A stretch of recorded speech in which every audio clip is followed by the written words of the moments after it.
mencalonkan dan mendukung Ibu Khofifah dan Pak Emil Dardak sebagai Gubernur dan Wakil Gubernur Jawa Timur.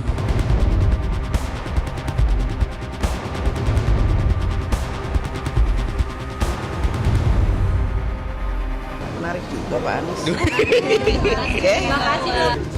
PDIP juga menarik. Dari sisi pengalamannya sangat luas. Muncul nama-nama seperti itu, ada Mas Andika Perkasa.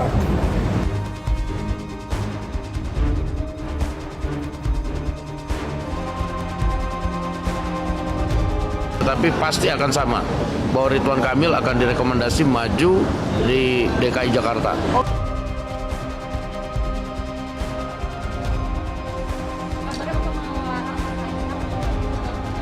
Tanyakan yang mempunyai nama Kaisang Pangarep.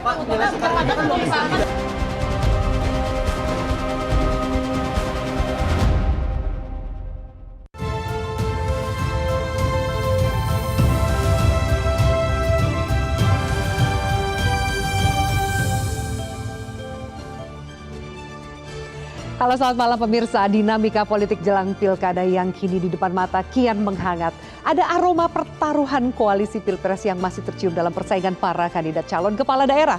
Belum lagi nama-nama yang muncul masih memiliki benang merah dengan Presiden Jokowi dan juga tim pemenangan Prabowo Gibran.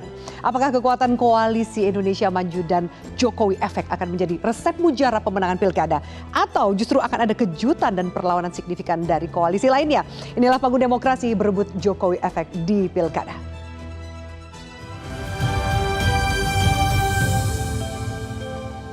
Dan langsung saja kita akan bahas dengan juru bicara Partai Keadilan Sejahtera Muhammad Iqbal. Bang Iqbal, halo, selamat malam. Selamat malam, Assalamualaikum warahmatullahi wabarakatuh. Waalaikumsalam.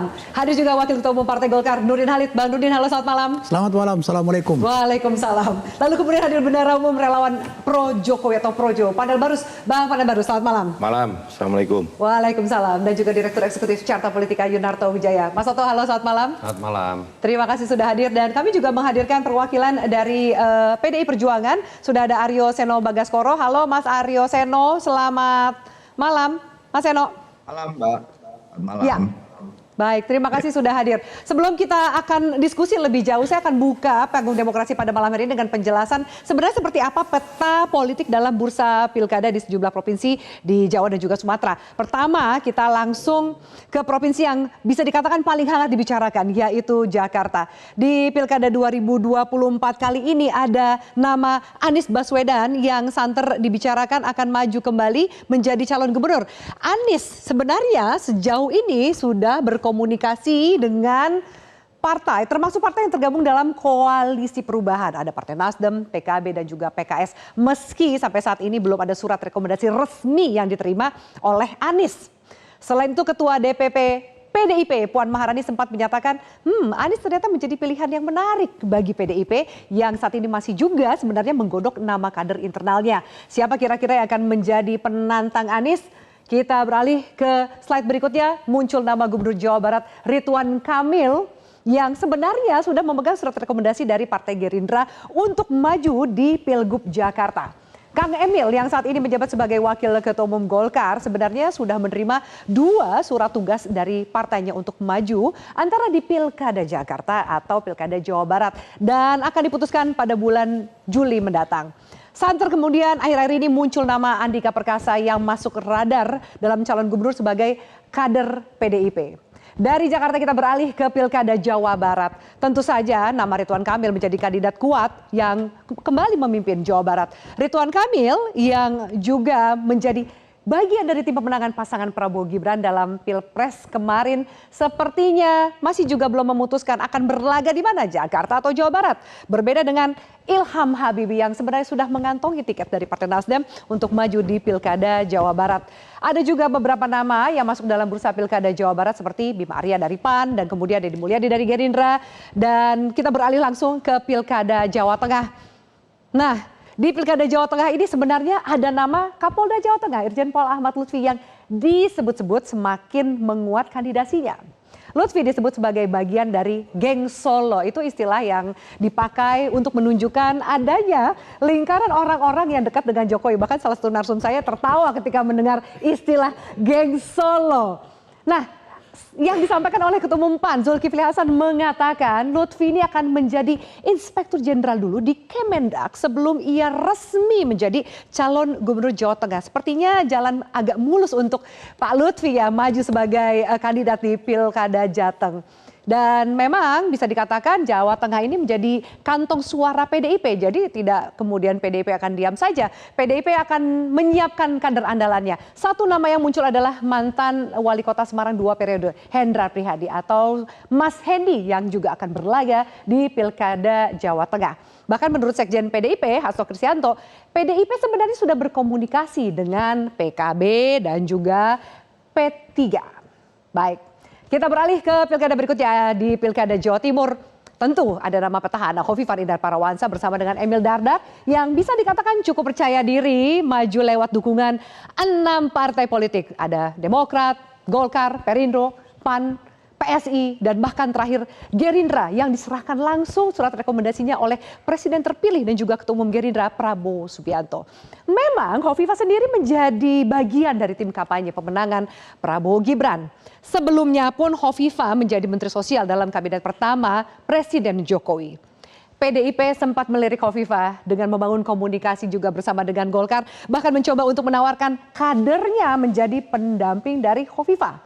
Di luar itu ada nama Tri Risma hari ini yang masuk dalam radar calon gubernur sebagai kader PDIP. Kita beralih ke Pilkada Banten. Ada nama Wali Kota Tangsel Airin Rahmidiani yang menjadi kandidat kuat dalam Pilgub Banten. Menjabat sebagai Wakil Ketua Umum Golkar, Airin juga mendapat dukungan dari DPP Projo yang selama ini bisa dikatakan menjadi barisan paling depan mendukung Jokowi. Namun PDIP sepertinya juga tengah berhitung untuk memajukan Sidul Rano Karno untuk menjadi pesaing Airin di Banten. Satu lagi kita beralih ke Pilkada Sumatera Utara. Jelas dong anak mantu Presiden Bobi Nasution juga maju sebagai calon gubernur. Saat ini dia menjabat sebagai wali kota Medan dan digadang-gadang maju sebagai calon gubernur Sumatera Utara. Menantang petahana Edi Rahmayadi yang juga memastikan akan kembali berlaga di Sumatera Utara. Bobi yang sempat menjadi kader PDIP kini beralih gerbong menjadi kader Partai Gerindra dan mengaku sudah berkomunikasi dengan Partai Golkar, PAN dan juga PKB. Tapi nanti dulu. Muncul kembali nama mantan Gubernur DKI Jakarta Basuki Cahayapurnama alias Ahok yang masuk dalam radar gubernur sebagai kader PDIP. Kurang lebih seperti itu pemirsa, bursa pilkada di sejumlah provinsi yang paling hangat dibicarakan oleh masyarakat. Saya akan langsung tanyakan kepada para narasumber saya, apakah benar Kim dan efek Jokowi ini masih akan laku, akan membawa tuah kemenangan di pilkada. Bang Nurdin, seperti apa gambaran Anda? Saya ingin mengemukakan 2 fakta Ya. sekarang yang muncul di permukaan. Fakta yang pertama bahwa Presiden Jokowi semakin menunjukkan pesona dirinya bersama rakyat sebagai sebuah kekuatan politik real di negeri ini.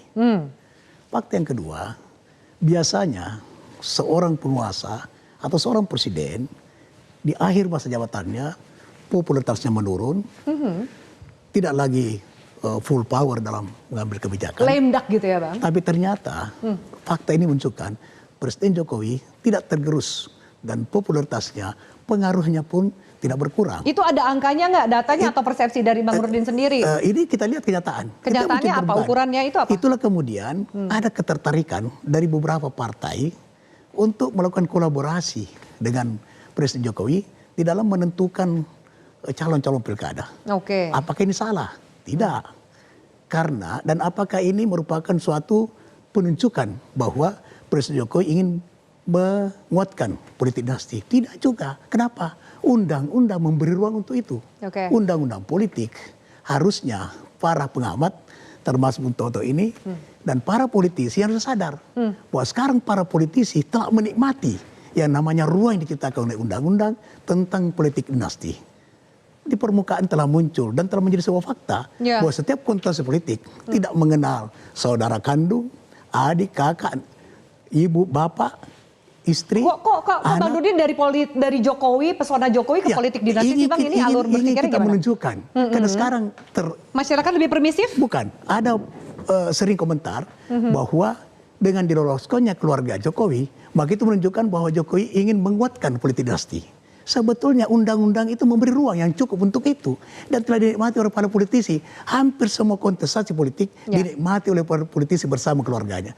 Kita lihat ada orang bersaudara dalam suatu partai atau lain partai. Saya kasih contoh di Golkar. Yang namanya teman saya, sahabat saya, Pak Karim Sakir. Itu dia lulus DPR, 2 anaknya lulus DPR RI dengan partai yang berbeda. Jadi Golkar setuju terhadap politik dinasti, permisif terhadap itu. Setuju, undang-undang yang memberi untuk itu. Jadi kalau ada yang mau disalahkan, salahkanlah pembentuk Oke Bang, itu undang-undang. dari haknya, etikanya berarti Golkar juga. Itu bukan soal etika, ini aturan, konstitusi. Oke. Konstitusi memberi ruang untuk itu. Sehingga sangat keliru ketika ada pengamat yang mengatakan bahwa dengan keluarga, sahabat, teman Pak Jokowi ikut dalam pilkada, itu adalah memperkuat dinasti. Ini sebuah logika yang sangat keliru. Logika yang tanpa dasar. Kenapa? Undang-undang, konstitusi dan undang-undang itu memberi ruang untuk itu. Dan itu sudah dinikmati oleh para politisi. Oke, baik. Tapi Jokowi mau cawe-cawe juga nggak seperti cawe-cawe di Pilpres dengan kemudian memajukan keluarganya, anak mantunya, semua orang yang dekat dengan dia? Hah? Cawe-cawe presiden? Suatu yang sangat wajar. Kita harus sekarang ini bangga ya. Presiden Jokowi bersama presiden terpilih itu menciptakan kolaborasi sebagai seorang negarawan membangun suatu kebersamaan yang akan membawa keberlanjutan pembangunan menuju Indonesia Emas. Oke, baik. Saya minta tanggapan dari Mas Eno. Mas Eno, bagaimana Anda menanggapi statement dari Pak Nurdin Halid ini? Ya mungkin itu bagian dari action value kita kalau kata diskusi teman-teman di media sosial akhir-akhir ini ya Mbak ya. Tapi kalau kami sih, kami merasa bahwa kepemimpinan yang baik yang harus diberikan oleh partai politik manapun dalam konteks pilkada itu harus dipertanggungjawabkan secara baik kepada rakyat. Karena rakyatlah yang kemudian akan menerima apa baik buruknya selama 5 tahun, satu periode jabatan dari pemimpin dimanapun, termasuk dalam hal pilkada. Kami di PDI Perjuangan, kami terbiasa dengan penyiapan yang dinamai kaderisasi.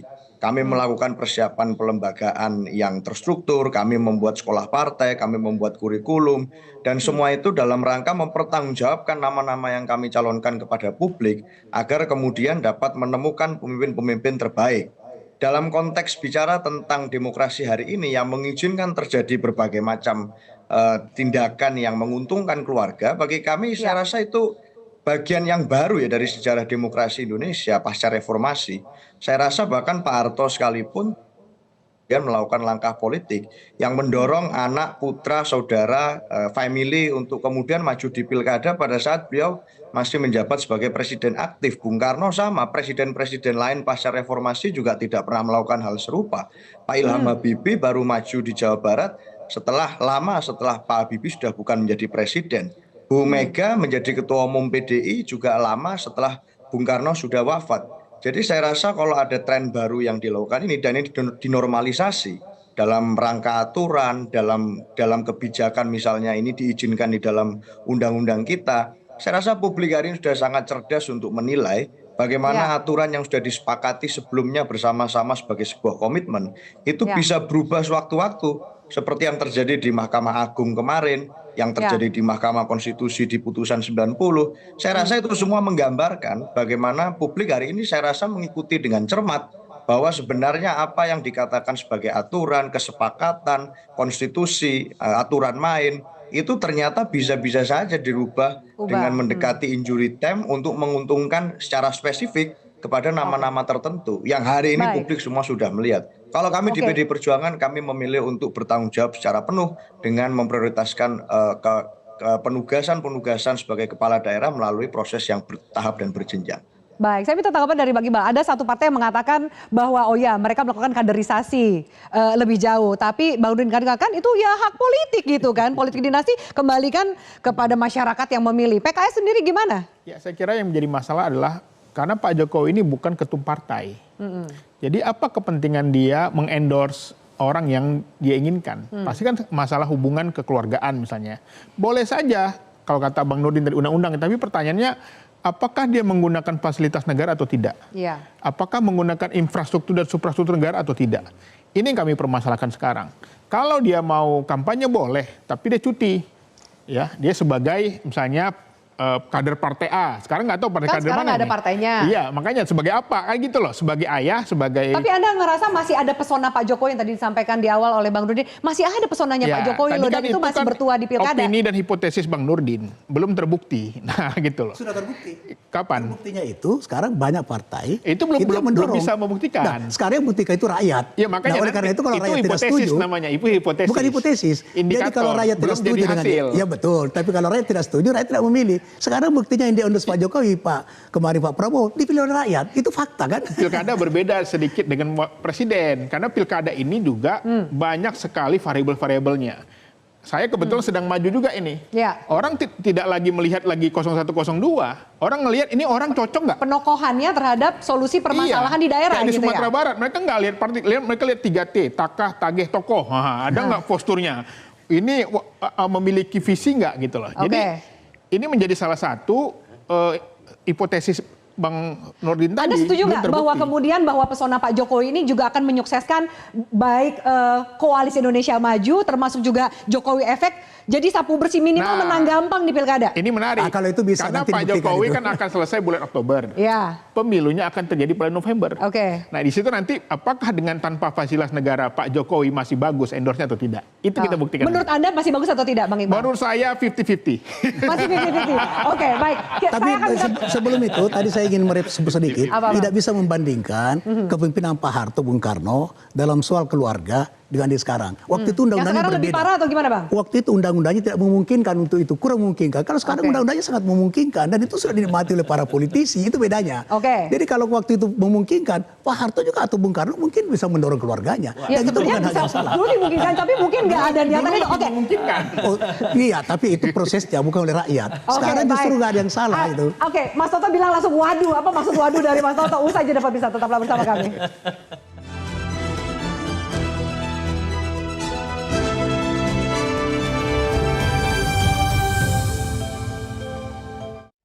Si paling suka buah.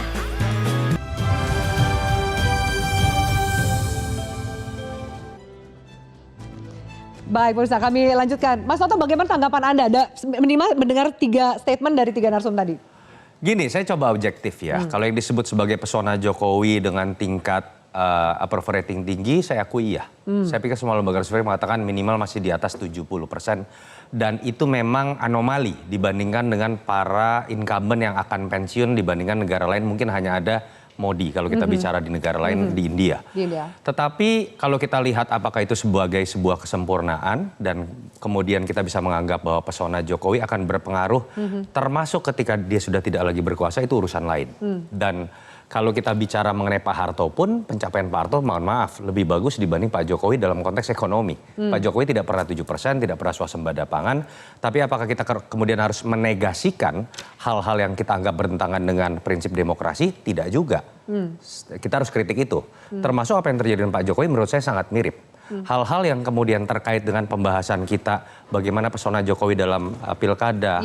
Itu kan terkait dengan bagaimana sebuah rentetan peristiwa ada hal yang kita anggap anomali terjadi pada pemerintahan Jokowi di ujung kekuasaannya dengan pertama fakta empiris. Tidak pernah ada presiden lain yang memajukan anaknya ketika dia masih berkuasa. Apalagi kalau kita bicara bukan hanya sebagai pengamat. Saya mungkin beda dengan Bang Nurdin. Saya mungkin harus berbicara selain sebagai pengamat. Saya pendukung Jokowi ketika Bang Nurdin mungkin tidak mendukung Jokowi. Saya kan berdebat mungkin dengan panel baru nanti ya. Salah satu yang membuat banyak aktivis saat itu, bahkan pengamat pun berpihak mendukung Pak Jokowi saat itu adalah karena dia adalah simbol baru dari demokrasi kita yang terkesan top down. Mau itu di pilkada, mau itu dalam pilpres, jatahnya darah biru. Jatahnya bangsawan politik, jatahnya keluarga ketua umum. Jokowi ini bukan siapa-siapa. Jokowi bukan ketua umum, bukan darah biru, bukan bangsawan politik. Meritokrasi karena bukti dia di wali kota Solo, berhasil sebagai gubernur, membuat dia menjadi presiden. Harapan itu salah satu yang kemudian muncul. Sehingga menurut saya tidak salah kalau kemudian kritik terbesar muncul dari teman-teman aktivis. Yang dulu kebanyakan mendukung Jokowi. Jadi ini bukan hanya tentang terkait. Nah, sekarang yang mau dikritik apanya? Jadi ini bukan tentang nanti dulu Bang, saya belum selesai. Jadi ini bukan hanya terkait tentang. Jadi ini bukan hanya terkait. Kalau bicara undang-undang pun dengan segala hormat ya, kalau tidak ada perubahan dalam konteks keputusan MK dan tahun MA. 90, kita nggak akan bicara itu. Ya. Kalau kemudian Pak Jokowi sudah tidak lagi presiden, mungkin kita tidak akan berbicara itu. Kalau tidak ada keputusan MA kemarin, yang menurut saya dalam sepanjang sejarah, ini satu-satunya mungkin di dunia yang mencantumkan umur itu semenjak dilantik. Bukan mendaftarkan diri atau Babnya penetapan itu ya? adalah tentang pencalonan. Oke. Dan kok kebetulan sekali ada nama Mas Gibran yang lahirnya 25 Desember yang diuntungkan dalam 3 bulan kelonggaran yang diberikan oleh MA. Tapi katanya itu demi anak muda lah toh. Apapun itu, ada sebuah peristiwa yang berulang. Yang menurut saya dari Polanya kejadian sama ya? keputusan MK 90, MK 90 Mas faktanya Toto, kan adalah itu sudah tutup buku atas itu. nama anak Oke. muda, tapi yang memanfaatkan hanya Mas Gibran. Tapi dalam artian Poin saya adalah ada sebuah rangkaian yang menyebabkan kemudian sekarang kita berbicara lagi mengenai politik dinasti. Kita berbicara lagi mengenai pemilu yang seakan-akan menjadi arisan dari tokoh tertentu. Kita berbicara lagi mengenai potensi penyalahgunaan kekuasaan dalam pemilu yang seharusnya menjadi fair play. Dan bahkan kita membahas ketika Pak Jokowi tidak lagi menjadi presiden, pesonanya apakah masih akan kuat dalam tanggal 27 November? Menurut Anda? Secara tata negara agak menarik. Pak Jokowi posisinya seperti apa? Apakah dia sebagai ketua umum partai? Dia bukan partai apapun. Yang kedua dalam konteks ketika berbicara mengenai keberlanjutan, logika dalam demokrasi itu keberlanjutan adalah perjanjian mengenai nilai yang kemudian akan diteruskan. Bukan memaksakan bahwa orangnya secara jasmani harus tetap ada. Kalau orangnya sudah tidak bisa secara aturan, anaknya harus ada. Anaknya sudah habis, mantunya. Mantunya sudah habis, asprinya. Dan itu kan menjadi fakta empiris. Nama-nama itu kemudian muncul. Kalau saya melihat, kasihan Pak Jokowi. Sepertinya ada yang mencoba memberikan analisis bahwa Pak Jokowi, Anda pantas. Negara ini hanya bisa maju ketika Anda, keluarga Anda, aspri Anda tetap ada. Poin saya, ini mirip dengan apa yang terjadi pada masa Orde Baru, yang ada pihak-pihak yang mencoba mengambil keuntungan dari nama besar Pak Jokowi ketika dikritik dalam konteks demokrasi, yang jelek bukan mereka, tapi Pak jadi Jokowi dan modal yang keluarganya. kuat nggak sih Mas Toto? Tetap jadi modal yang kuat untuk dalam kontestasi pilkada ini, pengaruh dari Jokowi efek ini Yang menurut kuat Anda? secara real adalah Prabowo. Karena nanti Prabowo sudah dilantik. Kalau maupun ada kecurigaan, itu hanya bisa kepada Pak Prabowo yang berkuasa atas Panglima TNI, yang berkuasa atas Kapolri, yang kemudian punya kebijakan bansos. Harusnya Pak Jokowi dalam konteks itu sudah bisa kita lihat dalam sisi yang berbeda. Makanya kasihan. Kalau dia sebenarnya sudah tidak kuat, tapi namanya masih dibawa-bawa untuk kepentingan pihak tertentu. Bang Panel, tanggapan Anda sebagai pihak yang biasanya paling depan membela Pak Jokowi. Ya gini Mbak Afiani, kalau kami fokuslah terhadap tujuan kami berorganisasi dan tujuan kami bergerak di Projo. Tujuannya adalah membawa perubahan, membawa kemajuan buat Indonesia ke depan bersama Pak Jokowi. Karena Projo lahir... Ini termasuk pihak yang menarik Pak Jokowi nggak kira-kira Projo? Karena Projo lahir karena ada Pak Jokowi. Lalu yang kedua, 2 tahun sebelum 2024, kami berpikir tentang diksi pelanjut. Sejak Rakernas 5 di Borobudur, kami sudah berpikir tentang kelanjutan. Yang kemudian Rakernas 5 itu melahirkan sebuah mekanisme yang dikenal dengan nama Musra untuk mencari pemimpin pelanjut Pak Jokowi. Karena buat kami tidak mungkin ada sebuah lompatan kalau kemudian tidak ada kelanjutan, tidak ada kesinambungan. Kami fokus di situ. Nah, konteks pilkadanya artinya, sebentar dulu, pilkada nanti. Artinya kami fokus di situ. Kami ikut merancang bagaimana melahirkan kelanjutan kepemimpinan pasca Pak Jokowi supaya terjadi lompatan tadi, dan itu terjadi. Ya, melalui mekanisme Musra 10 bulan kami jalankan, keluar nama Pak Prabowo. Kita rancang Pak Prabowo, ya, Mas Gibran namanya lahir di konverda. Oke. Lalu kita menangkan. Gibran sudah dirancang. Lalu kita menangkan, ya, nggak apa-apa. Iya, kami. Jadi Gibran itu udah ada dorong namanya. Mas Gibran sebelum untuk ada maju. MK memang udah disiapkan. Kami dorong Mas Gibran untuk maju. Cuman kami juga tunggu, ya kan, karena ada putusan hukum yang harus kita hormati, gitu loh. Nah, merancang memenangkan di pemilu sudah selesai.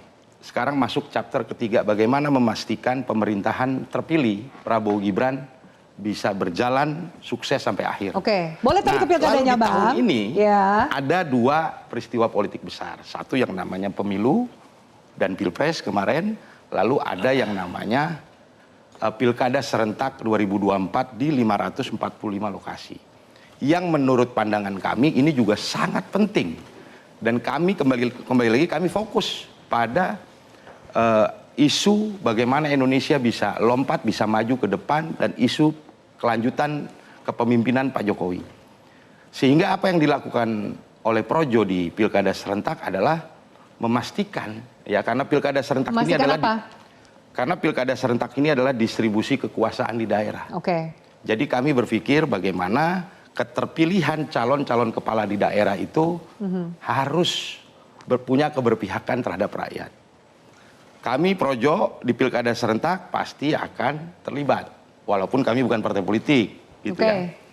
Kami akan mendukung semua calon yang didukung oleh Pak Jokowi, Pak Prabowo, siapa Mas Gibran, aja? dan Kim. Ada namanya? Sudah ada kemarin kami umumkan. Ya, oke. Ya kan, sudah ada kemarin kami umumkan. 4 nama itu ya? Ada beberapa nama. Ya, ada Pak Ridwan Kamil, ada Ibu Khofifah, ada Airin, Mas Bobi, ada Airin, juga ada Pak Dani Pomanto di Sulawesi Selatan, juga ya. Terus ada juga beberapa nama lah, kayak Mas Ilyas di Karanganyar ya. Projo masih ada. Nah, jadi Jokowi efek nih Bang, saya fokus aja mau ngomongin Jokowi efek. Ya. Masih Jokowi efek ini sekarang punyanya siapa? Punyanya Koalisi Indonesia Maju dan gengnya Jokowi? Ya punya Pak Jokowi lah. Oke, atau ternyata berbeda. Masih mungkin berharap PDIP kali yang masih sedikit banyak mengharapkan Aviani, itu? kita pasti bergerak mendukung calon-calon yang tadi saya bilang. Jadi dukung Pak Jokowi ya? Didukung Pak Jokowi, Pak Prabowo, Mas Gibran, dan Kim. Ya. Ya, ada Gerindra, ada Golkar, ada PAN, ada Demokrat, dan lain-lain. Oke. Itu Pak Surya Projo bergerak di pilkada serentak. Jadi di luar nama itu? Tapi Projo kan nggak punya tiket, tidak bisa memberikan tiket kepada para calon. Oke. Sehingga Projo akan bertindak sebagai lampu sen politik bagi rakyat dalam pilkada serentak besok. Oke, Gitu. baik. Kita harus jeda. Maaf, tapi pertanyaan saya belum kejawab itu. Jokowi efek tuh jadi gimana? Muter-muter di Bang Panel. Nanti saya minta tanggapan narsum yang lainnya. Usai jeda, tetaplah bersama kami.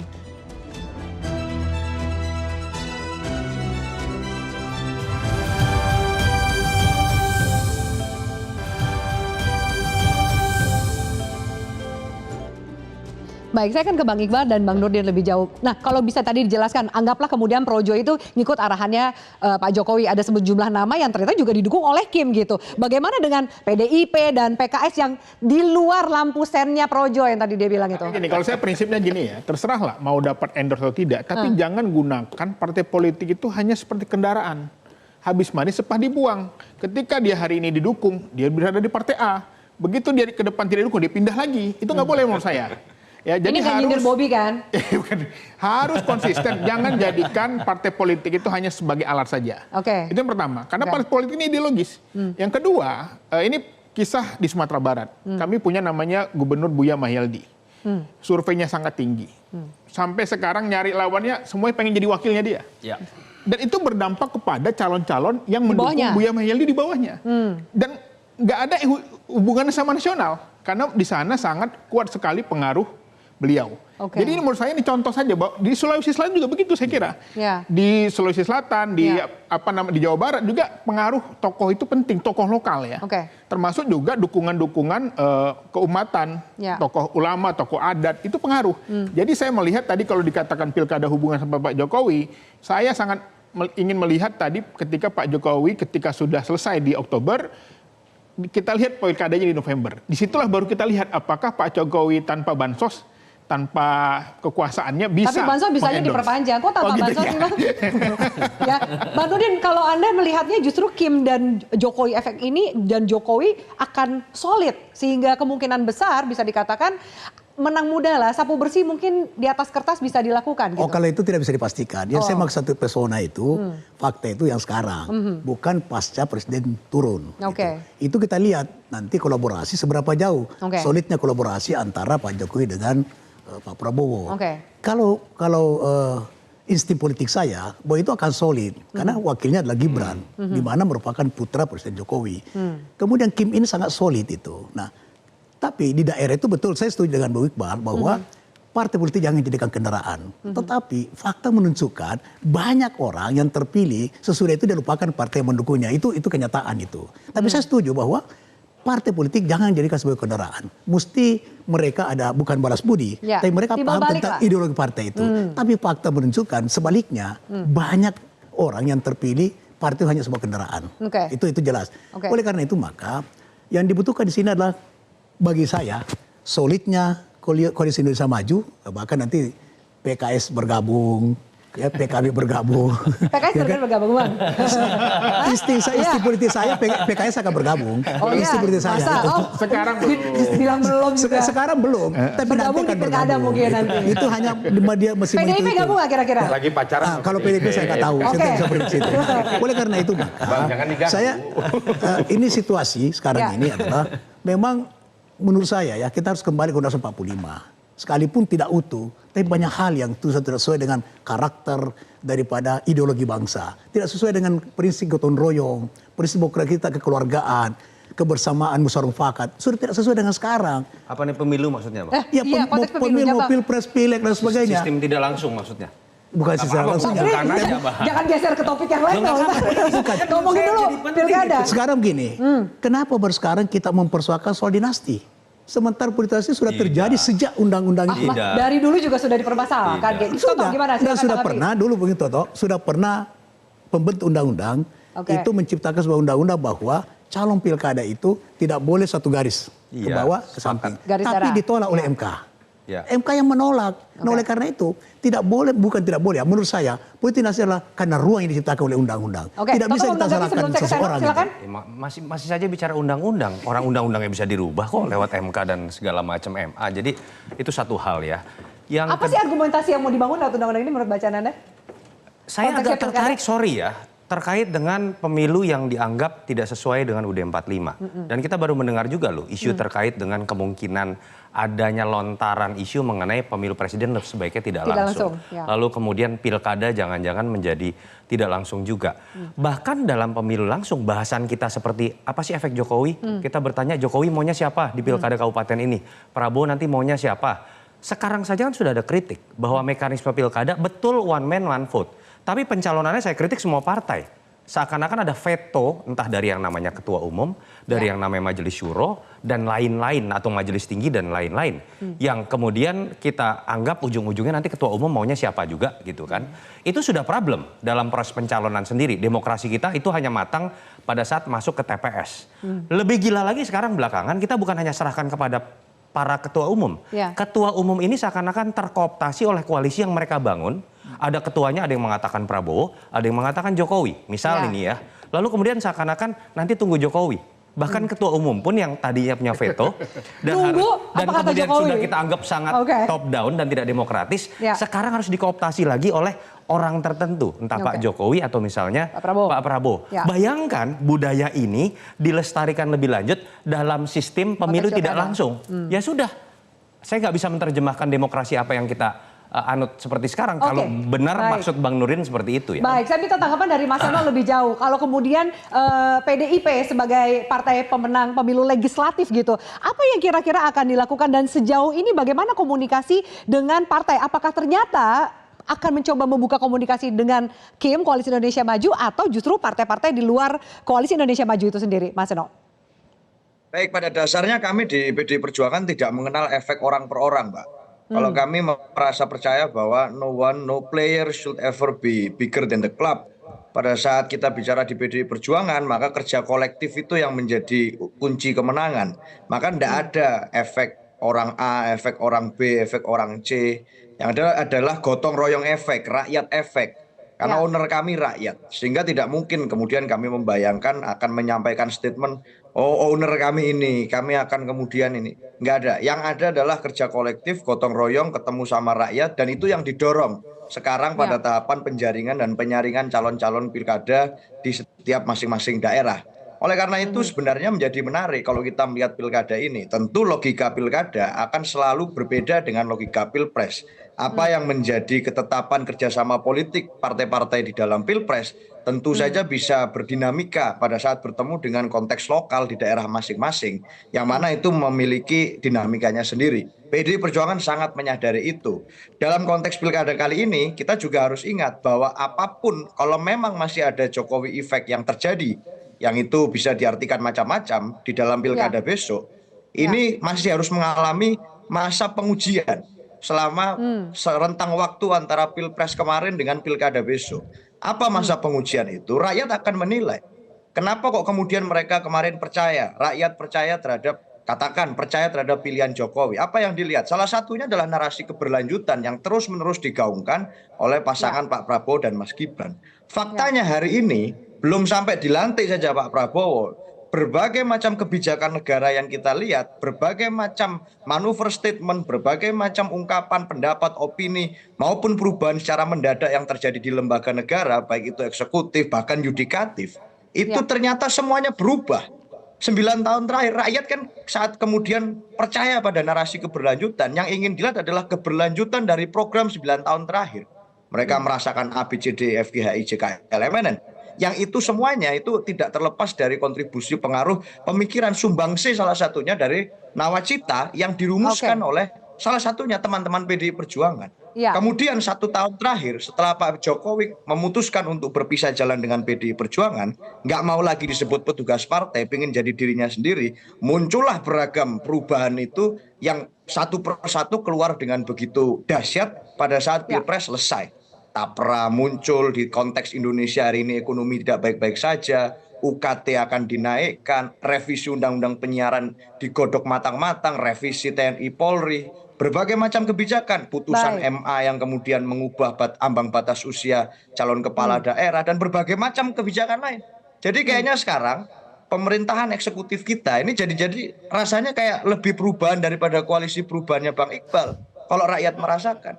Sehingga kalau mau diukur Jokowi efek, apakah masih manjur atau enggak, ini jangan lupa masih ada sekian bulan rakyat harus merasakan program-program ini. Cocok nggak dengan janji kampanye yang disampaikan kemarin oleh pasangan yang di-endorse Pak Jokowi? Kalau kira-kira agak nggak cocok, apakah betul efek yang terjadi dari endorsement kemarin akan terulang di pilkada? Saya rasa rakyat bisa menilai bahwa itu semuanya janji kampanye. Saya rasa itu. Oke, baik. Terima kasih Mas Eno. Kita minta tanggapan langsung dari narasumber termasuk Bang Nurdin Halid. Ternyata mungkin PDP mengatakan, kita lihat ujiannya sama mirip yang dikatakan oleh Bang Iqbal. Masih ada berapa bulan? Apakah kemudian masyarakat dengan narasi keberlanjutan, Jokowi efek dan lain bisa langsung mendapatkan kemenangan di pilkada?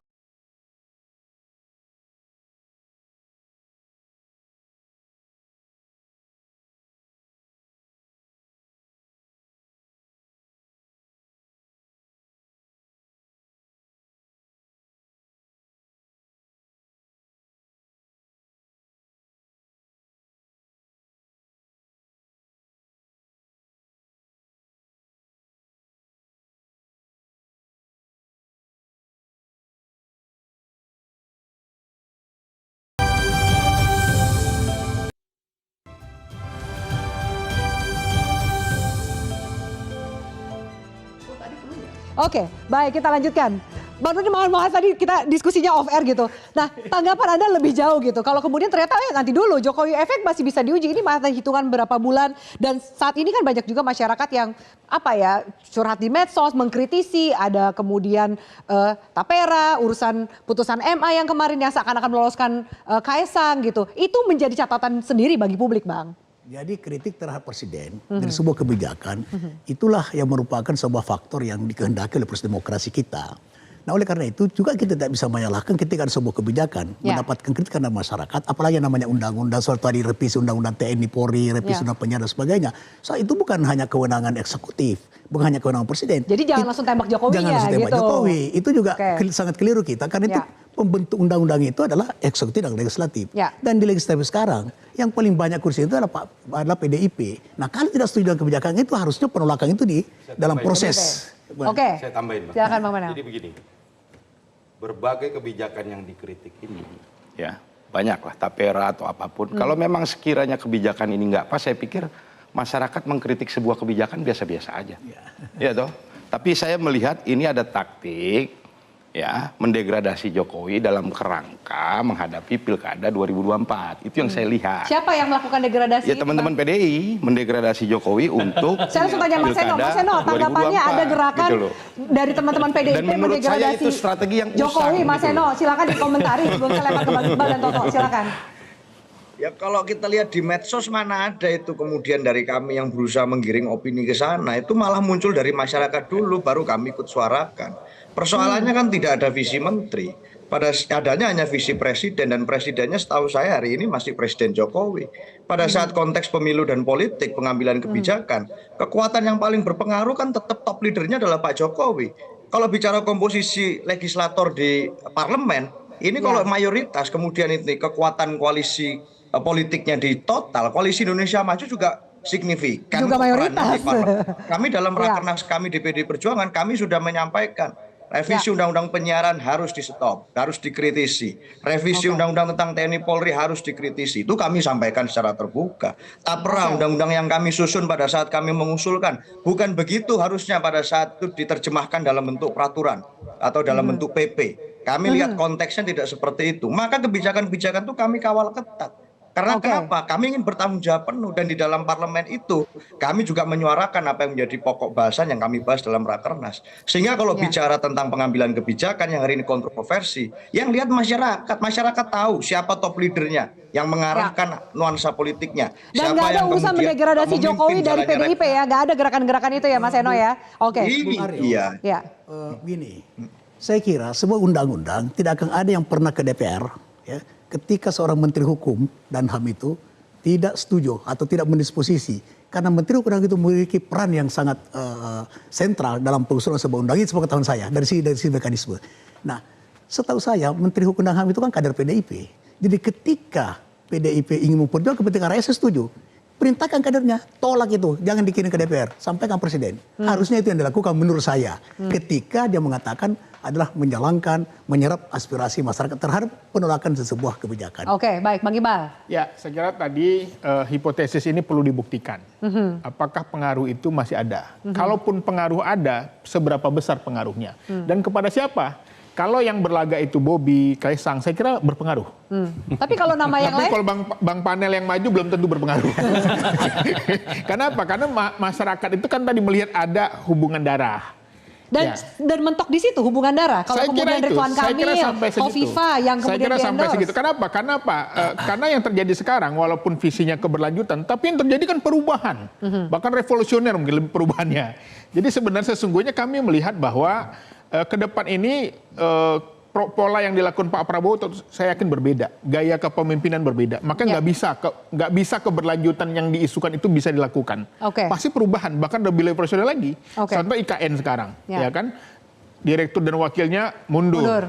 Dan feeling saya Pak Prabowo juga bisa jadi juga nggak berkenan juga pindah ke sana.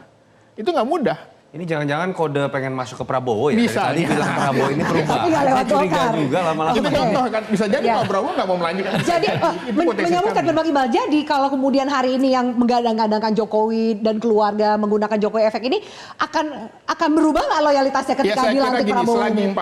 Pak Jokowi ini masih berkuasa, orang kan masih berusaha mengambil hati. Ya. Nah, tetapi pengalaman orang-orang yang sudah berhenti, saya punya orang yang bercerita pernah jadi gubernur, begitu hari ini berhenti, besok ngangkat telepon anak buahnya nggak mau lagi, anak buahnya nggak mau ngangkat lagi. Datang ke kantor lama orang nggak menoleh lagi. Menurut Anda itu yang akan terjadi kepada Jokowi dalam artian? Tergantung di mana, ya, di mana. Dan ini juga tentu saja saya melihat bahwa di dalam kekuasaan itu ada ediknya dia. Dia pengen meneruskan supaya ingin tetap dihormati. Tetapi kami hanya mengingatkan boleh saja berkampanye silahkan, tapi jangan menggunakan fasilitas negara.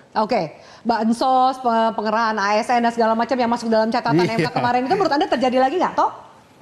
Iya, pada faktanya kan sudah ada berita yang keluar terkait bansos akan dilanjutkan katanya sampai bulan Desember. Bahwa itu kemudian ada sebuah perumusan yang tidak hanya melibatkan eksekutif, tapi kita tahu alangkah baiknya harusnya disepakati bersama pengalaman dari Pilpres kemarin. Hal-hal yang sifatnya seperti itu lebih baik tidak ada dalam kontestasi yang membutuhkan fair play. Saya ingin mengatakan tadi begini, apakah sepenuhnya Pak Jokowi juga dengan tingkat approval rating tinggi, popularitas yang baik menurut Pak Nurdin itu menjadi faktor utama misalnya kemenangan Pilpres, tidak juga. Karena harus misalnya kalau coba kita analogikan atau ilustrasikan keluarga Pak Jokowi, katakanlah Mas Gibran, kemarin maju melawan Pak Prabowo yang sudah 3 kali maju. Ya. Saya yakin berdasar survei yang tetap menang adalah Pak Prabowo. Jadi tidak sepenuhnya bahwa kemarin Pak Jokowi menjadi faktor satu-satunya kemenangan dari Prabowo. Yang kedua, apakah Itu hanya kemudian salah satu faktor. apakah kemudian kita akan melihat sebuah pengaruh besar dari Pak Jokowi? Saya harus mengatakan nilai Pak Jokowi dalam Pilpres dan Pilkada tentu saja akan sangat berbeda. Konteks berbicara Perbandingannya mengenai seperti apa tuh contohnya? jauh sekali. Berbicara memenuhi threshold saja untuk menjadi calon, yang namanya caleg Gerindra misalnya atau caleg PKS, itu lebih butuh misalnya kursi dari PDI Perjuangan dibandingkan Pak Jokowi. Karena secara kuantitatif mereka butuh itu. Misalnya saya kasih contoh yang paling ekstrim gitu kan. Dulu pada saat Pilpres, simbiosis mutualismenya adalah Pak Prabowo menyadari 2 kali maju, 2 kali kalah. Dan bagaimana kemudian ada faktor komplementer dari efek Jokowi itu bisa kemudian menjadi faktor kemenangan. Simbiosis mutualisme dalam pilkada di wali kota Padang misalnya, nggak ada urusannya dengan Jokowi. Nggak ada. Ya, Balik lagi Bang cerita Iqbal penokohan. Oke, baik. Bukan hanya ketokohan, bahkan nilai sebuah partai mau PAN, PDI Perjuangan, Golkar, Gerindra itu lebih mahal dari Pak Jokowi. Itu yang menyebabkan menurut saya ilustrasi atau halusinasi bahwa pilkada ini akan diatur oleh hanya 1 atau 2 orang saja, menurut saya harusnya dikesampingkan. Selain itu tidak akan terjadi, itu bukan logika demokrasi, itu logikanya Kim Jong-un dalam tanda kutip yang terjadi di Korea Utara. Baik, kembali ke Mas Seno terakhir, menurut Anda apakah masih ada kejutan yang bisa terjadi jelang pilkada ke depan? Atau ternyata memang situasi politik hari ini tidak akan terlalu dinamis ke depan? Apapun bisa terjadi, tentu dinamika pasti terjadi. Kami menyadari betul bahwa kami punya kedewasaan untuk menyadari bahwa apa yang menjadi dinamika politik di masing-masing daerah harus kami hargai. Faktanya di Jawa Timur, Ketua DPD PDI Perjuangan, Pak Said menyampaikan bahwa membangun komunikasi politik dengan Bukoviva. Karena kami menyadari pembangunan di Jawa Timur dan faktanya Bukoviva didukung oleh mayoritas adalah kawan-kawan Koalisi Indonesia Maju. Di daerah lain belum tentu juga, bukan berarti kami menutup peluang berkomunikasi dengan berbagai partai politik. Malah akan kami lakukan. Seperti yang kami sampaikan selama ini, hubungan kami dengan Pak Prabowo baik-baik saja. Sebagai Ketua Umum Gerindra baik-baik saja. Hubungan kami dengan teman-teman Golkar, Pak Erlangga baik-baik saja. Hubungan kami hanya cukup bermasalah dengan orang-orang yang tidak peduli pada demokrasi yang meritokratis. Pada demokrasi yang memberikan ruang bagi siapapun, bukan hanya bagi orang dalam dan anak-anaknya. Hubungan kami tidak bermasalah dengan siapapun, dan di pilkada kami akan membuktikan itu. Karena kami yakin bahwa pilkada ini adalah sarana kedaulatan rakyat, kecuali kalau nanti pemilu sudah dianggap tidak penting, dan yang penting adalah penunjukan langsung dari penguasa, baru kami akan menempuh jalan yang berbeda. Saya rasa itu, Mbak. Baik. Bang Nurdin, tadi seberapa sengit menurut gambaran Anda nih ke depannya? Kalau ternyata juga masih ada yang kurang lebih melihat bahwa Jokowi efek ini tidak akan memiliki hasil semaksimal di Pilpres. Ada Bang Said, Seno, dan Toto yang mengatakan ya pasti sangat berbeda. Karena Pilpres dengan Pilkada berbeda sekali. Pilpres cuma 1, Pilkada di 540 daerah, Pilgub di 38 daerah. Tidak mungkin juga Pak Jokowi akan berpengaruh di semua daerah itu. Dan saya yakin juga Pak Jokowi tidak punya niat untuk itu. Ya, jadi mungkin aja di beberapa sesuai dengan permintaan. Hanya tadi ya, Bobi mungkin. Ya, kalau itu pasti. Kalau Bobi pasti. Dan itu tidak kalau salah. Kaisang maju juga pasti. Dan itu sesuatu yang sangat wajar, bukan sesuatu yang salah. Kemudian yang lain, kita mengambil contoh. Waktu Pak Presiden SBY sudah turun, kemudian diminta oleh Ibu Hopipa untuk kampanye. Pak SBY turun kampanye. Mungkin nanti Pak Jokowi kalau ada permintaan begitu, beliau akan turun. Jadi bukan sesuatu yang kita mesti menjustifikasi Indonesia. Saya kira tidak seperti itu. Makin menarik nanti konsultasi gimana? Silakan singkat saja. Saya jadi sudah sebenarnya yang disampaikan Mas Seno, Mas Toto, Mas Iqbal, ini sebenarnya kekhawatiran. Itu membuktikan bahwa efek Jokowi begitu besar. Masih ada? Menurut Anda masih ada? Anda yakin masih ada?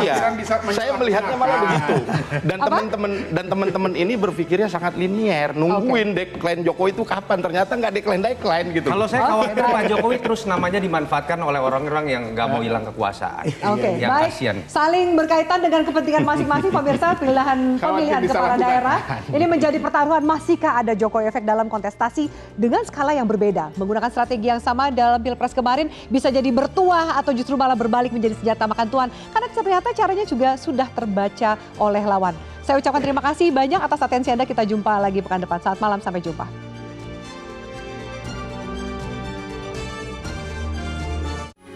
Metro TV. Jelajahi cara baru mendapatkan informasi. Download Metro TV Extend sekarang.